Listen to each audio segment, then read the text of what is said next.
Bienvenue dans le 19e épisode de Nourrissant, le podcast 100% comestible. Aujourd'hui, je vais vous parler des qualités d'action. Alors les qualités d'action, c'est un audio que j'ai enregistré il y a quelques temps avec une voix qui était un petit peu enrouée. Vous percevrez peut-être une différence également en termes de son ou pas peut-être, puisque à cette heure, il est assez tard dans la nuit, il est 1h32 et j'enregistre ce message entre deux sessions de formation en psychologie positive en Corse, mais je tenais quand même à vous introduire cet audio. Je remercie toutes les personnes qui se sont abonnées à l'année pour encourager mes recherches. Vous êtes d'ailleurs plus d'une vingtaine à avoir rejoint l'aventure depuis l'édition Prendre soin de son foie et des questions bien sûr sur la détox. Donc si vous voulez accéder à ce niveau d'information, à des contenus approfondis, à des guides pratiques et des e-books d'idées de recettes créatives pour mieux manger au quotidien, rejoignez la communauté d'abonnés premium en cliquant sur le bouton « Je soutiens votre travail » juste en dessous de cet audio. Allez, c'est parti pour un audio très pratico-pratique sur les qualités d'action. Aujourd'hui, je vais vous parler des qualités d'action. Waouh, je me rends compte que cette voix est anormalement grave. On peut pas être sur du Barry White, on peut pas être sur du Macha Béranger. On peut peut-être être sur un petit Jacques Chirac qui est un petit peu en ouais, genre. Pétain, excusez-moi, pas de polémique aujourd'hui. Je veux et je peux vous parler des qualités d'action. Hein. Voilà, excusez-moi pour ce petit moment. Alors, les qualités d'action. Dans chaque action de votre vie, par exemple, le fait de se lever le matin, de respirer, de se faire à manger, d'aller au sport, eh bien, il y a l'action. Mais il y a aussi la manière de s'y prendre. Comment on s'y prend. Et dans l'alimentation, ou plutôt dans une vision un chouïa réductrice de l'alimentation, on a vite fait de se dire ah, ces aliments sont bons ou mauvais pour la santé, bons ou mauvais par rapport à la question du poids. Et dans une vision encore plus réductrice, on les découpe en nutriments, protéines, lipides, glucides, etc. Et parfois, dans notre quête de santé, de performance, d'esthétisme, on doit faire des choix. L'aiguille de la boussole s'affole un peu et il faut le dire, on est bien paumé.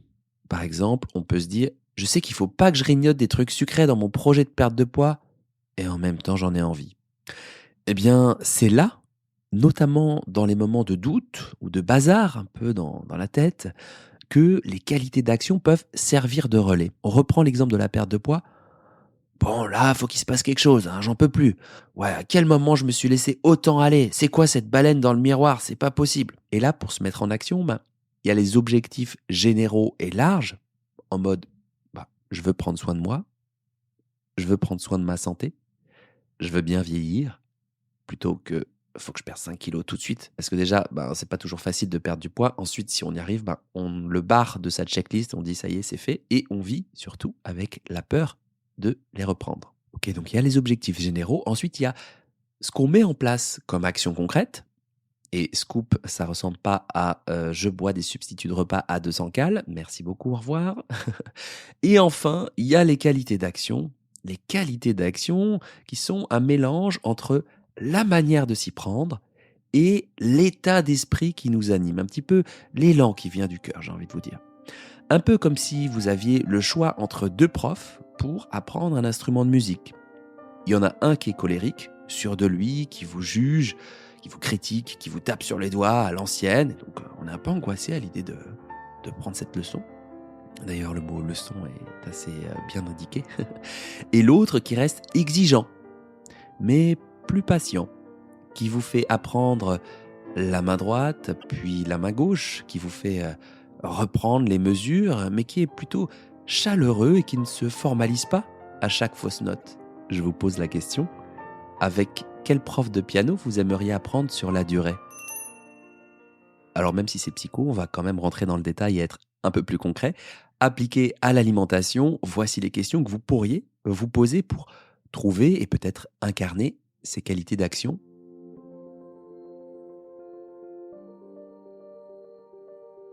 Voilà, on vient de couvrir les bases du sujet. Pour la suite de l'audio, c'est vrai que je rentre un peu plus dans le détail des qualités d'action, des principales questions à se poser pour les apprivoiser, les identifier, et je passe un peu plus en mode coaching. Donc si vous souhaitez accéder à ce niveau d'information, à des contenus plus approfondis. Pour rejoindre la communauté d'abonnés premium, il faut juste cliquer sur le bouton « Je soutiens votre travail » juste en dessous de cet audio. Merci.